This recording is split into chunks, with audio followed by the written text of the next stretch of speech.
something that we're moving, that is a core part of the work we're going to be doing. So you'll see a lot of that. The other one is an increase in onboarding new faculty and new staff. Um, University administration, training and teaching in the university for improved learning outcomes is getting more complex. It's not intuitive. You have to be taught. So if you're a smart person in your field, does not mean you know how to ensure great learning outcomes, that you can transfer knowledge. So in this next year, we're going to see a lot more in terms of pedagogy, training in pedagogy. And we're also going to see a lot more in the professionalization of the administration. And that's a lot of training as well, and getting staff in the right place. I think I'll leave it at that. But one area that we've been doing, and it will continue, is that we're student-centered around the kind of spaces that we're developing. You'll see that the library has changed. We're now doing a learning commons because we have the very digital, very young students, and a lot of them are online. So you can't keep doing things the way we were doing it. If you will see that if you go, you'll see that the bookshop is being renovated. We already have a cafe at the top, so we're trying to create, moving away from these traditional ideas that if you must read it, you must be in a sort of a box. What we want to do is create the kind of spaces that draws students to those spaces so that they can learn. Um, Economic challenges. I've earned a reputation. They think I don't know. They call me Madam Prudence and other sorts of things. Um, it has been challenging, but I will say that what we tried to do was find new ways of doing things, cut out waste as much as possible, and try to maximize to try to optimize our processes and efficient, and so that we're more efficient. It hasn't been easy, but I would want to say that the cooperation of the staff in the university has really helped. But we are looking forward to a 2025 that is more stable and less challenging to work with. The bosses, how have they fared? The reports I have gotten so far has been good. I had a town hall meeting with the junior staff recently, and one of them went on to say how great it is that he can, that when he's in smaller cars because he's tall, that he's cramped, that this one he loves, and then of course it's cheaper. So so far so good, but it's me next year. This is the beginning. Convocation for 2 days, it is unlikely. If anything, it's more likely that as we get bigger, we are going to spread out our convocation. Don't forget that we used to have convocation on one day, but it was a nightmare. Then we divided it into 2 days, in fact, 3 days. The undergraduate into 2 days, but four ceremonies. So morning, 9 to 11, and then the afternoon, 1 to 3. What that has done is reduced the challenges of transportation. Don't forget, coming into University of Lagos is just one narrow strip. So the pressure, I mean, we used to have gridlock inside University of Lagos. That has gone. We've done a lot of things to try and reduce that. So what I probably think will happen will be that we will get more spread out, from 2 days to, in fact, like in some places, you have them at faculty level, you do the cover. So we're not there yet, but I don't see it becoming compressed. Um, the faculty, I can't remember what you asked about SPGs. Oh, the canopies. Oh, yes. It's not that you cannot have any, but you can't have it in our the academic areas. We've always done it in the faculties so that you're away from the main areas. So I think we will rewrite that. I think it's a bit misleading. Yes. Then the gowns. Yes, we did. There was a stampede on gowns last year. And yes, one of the things that if you look at the logo, it is indeed and in truth. Indeed is about character. The stampede was unnecessary and not something that you would expect of people who have gone through tertiary education, have gone through postgraduate. What we're trying to build is not just going to school, but also in terms of character. So we did set up a panel to find out who incited and so on. So those who were found guilty were adequately reprimanded. It's never permanent. And those who were not were let go. So but everything has been sorted out. And what have we done? We've also looked at the events that led to that. So more gowns have been made, but it was not just about more gowns. It was also about how do you ensure that people get the gowns and you don't have a mob, because wherever you have a crowd, it can happen. So that was mob action in, essentially. So this year there was also the option, if you go online, where it could be delivered to you at home. And some people chose that option. Some chose when they would come and you were given appointment, so that to reduce the massive, people coming at the same time. So if there are other questions, who is Bio? Okay, okay, okay. Oh yeah, the one. Okay. Good morning. Good morning. Good morning. Good morning. My name is Adewale Olowokoro. I report for Lagos. Lagos. And so one of the projects we've been commissioned is learning community that is there within the library. I want to know how it is and benefit from that. Then how does the university get funding for programs like that, particularly within the library? Yes.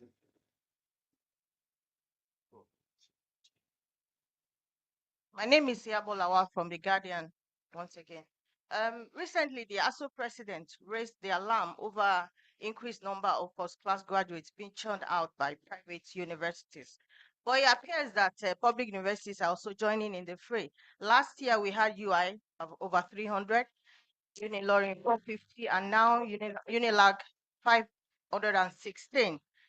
What do you think has changed, ma? What's responsible for this?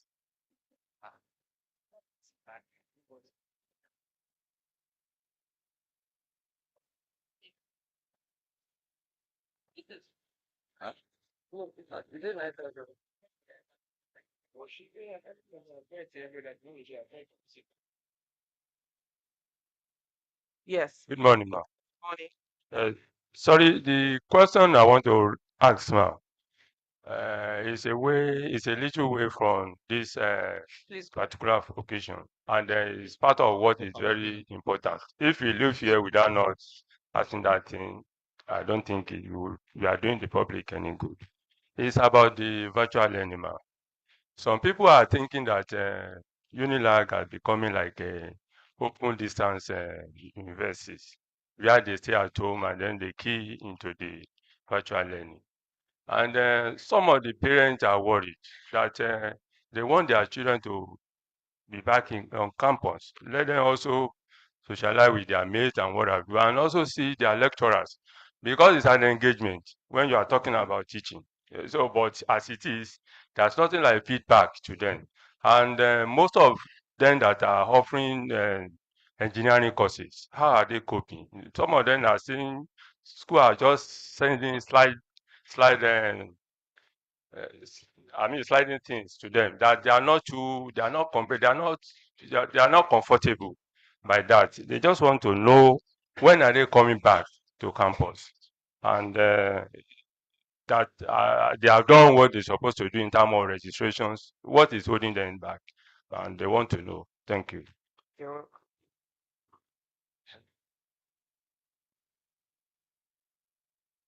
over.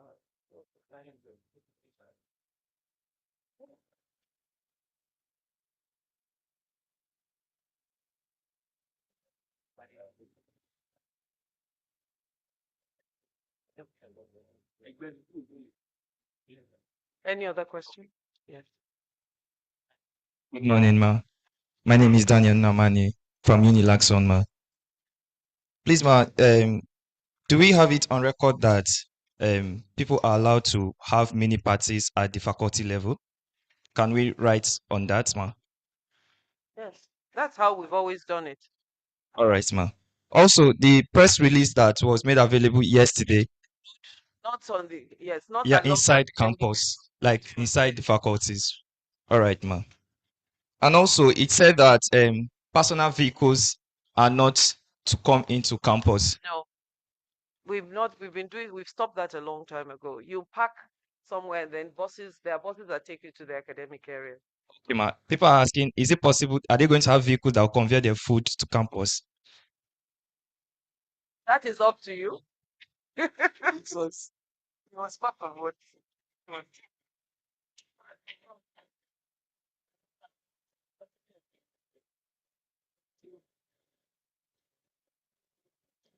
Okay, I think, let me answer, Bio. Okay, let me answer the question. The Learning Commons is an extension of the library where you can talk, you can have meetings. It's not inside the library. It's actually outside the library. And it's really for students and staff. A lot more probably for the students. Where did we get the funding? We got the funding through TED Fund. It was one of the things we decided to use our funding, our TED Fund funds for, because we believe that it is necessary for students to be able to, discuss, to collaborate, and even staff. So I would ask you I do group work and things like that. So I would ask you to go there and see. It is actually a space for young people, and it's a beautiful space, if I say so myself. Thank you. The issue of first classes, yeah, if you're not training people well. Now um, let me step back a bit, or maybe I should start with 516 only constitutes 5% of all our graduates. So when you put it in perspective, it's not numbers alone. It's what's the percentage of students. And for a university this big with many faculties, having 5% come out with first class is not a huge number. It's not a big deal. It's not a huge number. In fact, it is what is expected, because in every university you expect a certain number, and so in fact, if you look at when you are applying to universities abroad, is in the first 22%, first 5%. So we do expect to get people in the first 5%. So if we look at numbers and not relative to population, then the numbers can look big. So if I have a university, if I have 30,000 graduates, for example, and I have 2,000 first, it may not be a major issue, So I think we need to put it in context. So it's not a huge number. But in addition, I would also like to say, and this is on the backdrop of the quality of students we get are getting better and better. Hmm? Yes, and if you look at our 2-1, there are more. I can't remember where I read this, but there was a question asked of Harvard that why do they do so well? They said they're very careful with their selection process. If you bring in smart people, they do well. If you bring in not so smart people, irrespective of how great you are, they are limited because you already came in with very limited IQ. And you all know that the University of Lagos it's getting into it is extremely competitive now, extremely competitive. For example, this year for our what do you call it, our JUPEP, the direct entry, we had, I think, over 77 people with 16 full marks to come into a course that we only had maybe 13 for law, and that's not usual. It's not usual. So we're beginning to see that competition, and I think it's a good thing. What we now need to do is how do we improve have more staff, more facilities so that we can bring some more people in. But it's not because of it's not that we're dashing out marks. Um, oh, um, Virtual learning, open distance. Um, in the last 5 years, when you go online, our students are complaining of the state of their hostels. They post it there. See how they are putting us, how things, bed bugs, leaking roofs. So we looked at the state of the hostels. We also recognize that there is galloping inflation. So if you have access to funds, you better do the hostels. There is no time that you will have the university free of students. In other words, that you say there's a time here. So even if we don't do it now, we do it next year, we will still keep them out of school till we finish repairing the hostels. So it's either we don't repair the hostel, and on that note, nobody should complain, both parents and students, or we repair the hostels and we manage for a short time, because these are decisions. Do we repair the hostels, or do we leave, or do we say people want to come to school into? I would like you all to see some of those hostels. I wouldn't stay in some of them. And so we felt it was important for us to repair the hostels. Now, we may not be able to even do all of them to a great, but we will remove them from where they are. Some will be fully done, some will be, will be like a palliative, and at another time we will do more. So online learning, because some students will be, online learning is bad, it cannot work. Online learning has its good parts and it has its poor parts. They're not going to be permanently online. So online for a semester is not bad. I've met students who hate it. I've met students who love it. One student mentioned, for the first time, I'm in a large class. I don't even hear what the lecturer is saying at the back of. Now I can hear him live and direct. So where I'm going is that there are different experiences. There are challenges to it. We could also have said be coming from home if you want that. But the cost of transportation is huge. And not every student lives in Lagos. Even those who live in Lagos, if you live in Ikorodu, you will not want to come to Unilag every day. Some people said the cost of data. The cost of transportation for 5 days will be your data cost for a month. So we looked at all these things. So it's not a decision that was taken lightly. Now, our job as management is to take the long-term view. What is important and what is good? It may be inconveniencing on the short term, but if it is good on the long term, it's a better decision. So that's why we took that decision. It is for the students, and I think if I came again, I would take that same decision.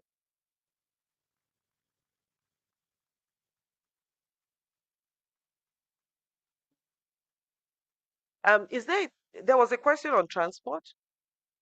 Oh, that's the one about how if you remember when one of the things we recognize is that the access to University of Lagos is very narrow.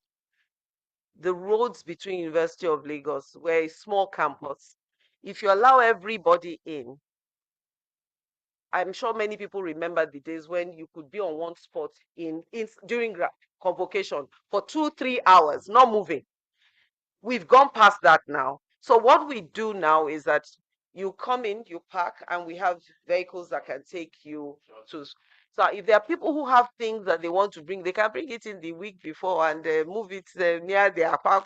So I'm sure that our students are very ingenious and innovative, and we'll find a solution to this problem. Are there any other questions?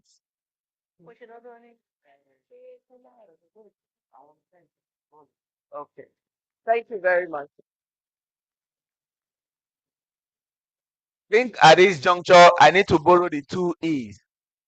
She expertly and explicitly question.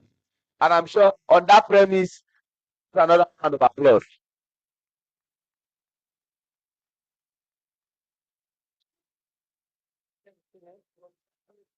Prepared though. You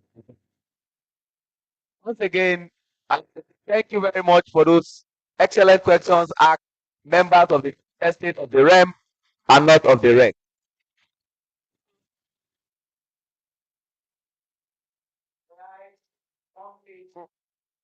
Carefully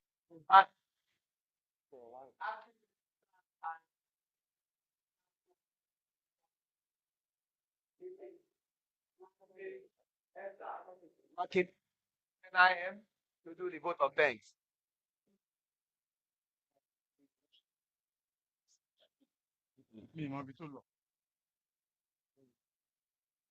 The vote of thanks. Good morning, Madam Vice Chancellor, Professor Folashade Tolulope Ogushola, ONFAS, members of management, the Deputy Vice Chancellors, the Bursar, the University Librarian, Director Academic Planning, Director Quality Assurance, members of Council here present, and members of Senate, members of the press, ladies and gentlemen, all other protocols duly observed. I am delighted to and highly honored to give this vote of thanks at this august occasion to herald the 55th convocation ceremonies in the 2023-2024 session of our esteemed university. As we come to the end of this significant median briefing, I stand here filled with gratitude and pride. First and foremost, we give thanks to God Almighty for his guidance, blessings, and favor in all our endeavors. It is by his grace that we have been able to achieve so much and successfully navigate the milestones we celebrate today, and to witness this milestone achievement in the lives of our students who will be graduating.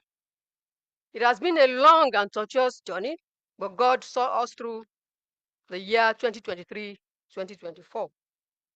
We must thank our visitor, our President and Commander-in-Chief of the Armed Forces, Bola Ahmed Tinubu, GCFR, for all his efforts at advancing tertiary education, especially through the introduction of the scholarship NAFON loan, and also his efforts to reducing the number of out-of-school children in our nation. I wish to convey, on behalf of the university, our deepest appreciation to the University Governing Council under the able leadership of our amiable, cerebral Pro-Chancellor and Chairman of Council, Chief Wole Olanipekun, CFR SAN, whose exemplary leadership and vision has continued to strengthen our university. We appreciate all members of Council, Professor Mike Adebamowo, Professor Kemi Olukemi Odukoya, Professor Solomon Akinboye, Professor Owolabi Kuye, former Provost of the College of Medicine, Professor Anthony Oke, the new Provost, Professor Ademola Oremosu, Professor Olusoji Ilori. Their vision and leadership and commitment to excellence have been the guiding force behind our institution's growth and achievements. We particularly recognize and commend the Council for the successful conduct of the appointment of the new registrar, Mrs. Abosede Wycliffe, and the University Librarian, Dr. Adetokunbo Okiki. Their diligence, transparency, and commitment to excellence in this important process have further strengthened the foundation of our institution's governance and leadership. A special thanks goes to the management team led by our Vice Chancellor, Professor Ogushola, and other members of the management team. Your strategic direction and tireless efforts has ensured that we continue to fulfill our mission of fostering innovation, entrepreneurship, and academic excellence. You have all been amazing. I thank you for the unalloyed support you have given to the Vice Chancellor and to the university as a whole, and for relentless service. The ceremonies committee, ably led by Professor Bameke, I want to thank you for your dedication and for meticulous planning of these ceremonies. To our faculty and staff members, especially the deans, the HODs, directors, deputy registrars, and deputy bosses, thank you for your unwavering dedication to nurturing minds of our students, inspiring them to excel, and shaping them into leaders of tomorrow. Your hard work is the cornerstone of our success. I also extend gratitude to other stakeholders, including parents, alumni, industry partners, and well-wishers who have stood by us and contributed immensely to our shared journey. Your support strengthens the foundation of our university and inspires us to aim higher.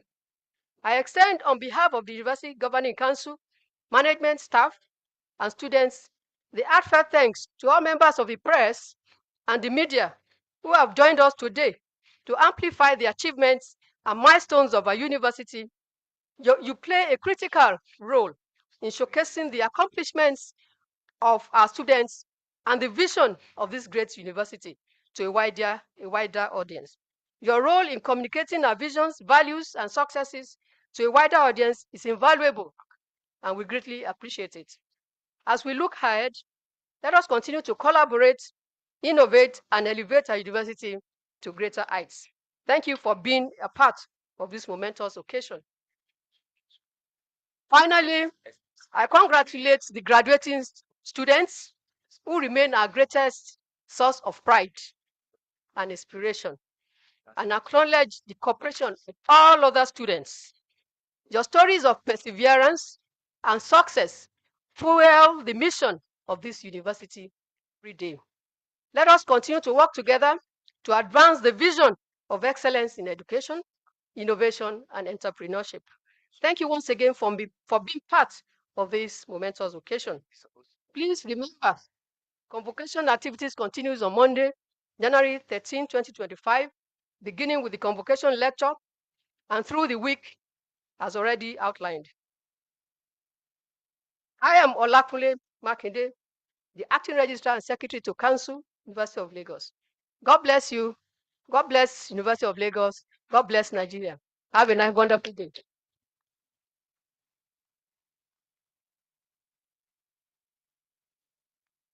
Thank you. Before we bring this event to a halt, I have to say that Honorable Vice Chancellor, for those of you who are proponents of mathematics, moves in what we call a geometric progression.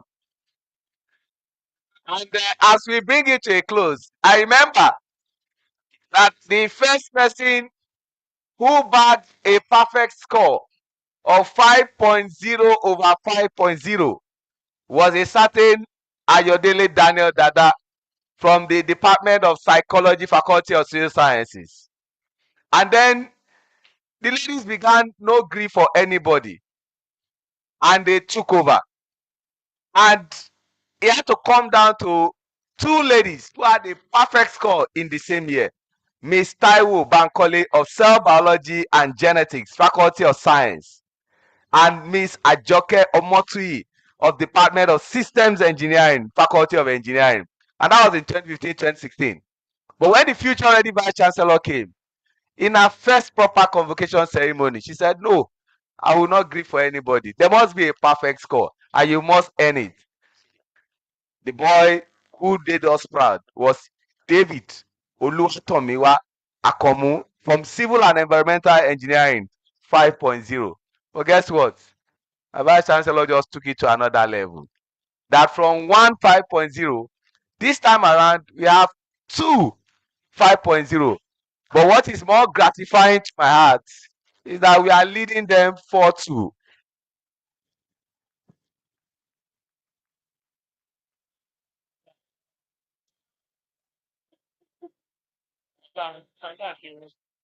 Finally, I have to leave you with a quote of my late dad, who was a big inspiration to me when he was alive. He always tell you and tells me, Sheung, you must make a choice to take a chance. or else your life might never change.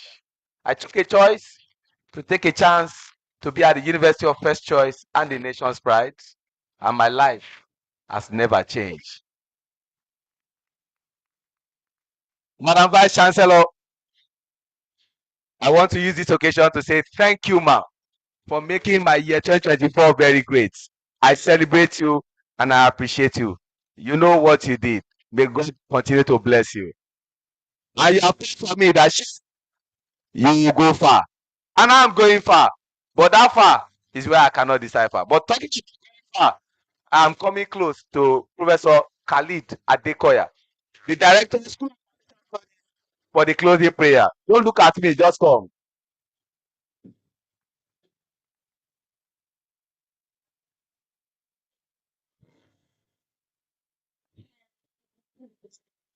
Let us pray. A'udhu billahi minash shaitanir rajim. Bismillahir rahmanir rahim. We give thanks and adoration to Allah subhanahu wa ta'ala, who gave us the wherewithal to assemble here today for this press conference. We give glory to Him that we are closing with joy and happiness.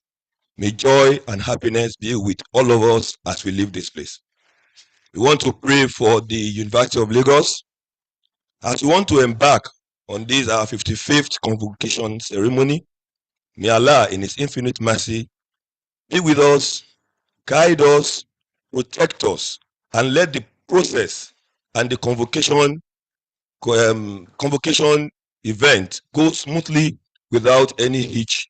And may we continue to give glory to Him. All that will come for the convocation from far and wide, may they get back to their places in peace. All of us that they will meet, may we be here with joy and adoration. We hope and pray for our graduates that as they leave us, may God continue to guide them. May they have impact in their lives, in the life of the nation, and in the world at large. In His name we have prayed. Subhana rabbika rabbil izzati amma yasifun wa salamun alal mursalin walhamdulillahi rabbil alamin. Thank you very much. Thank you very much, everyone.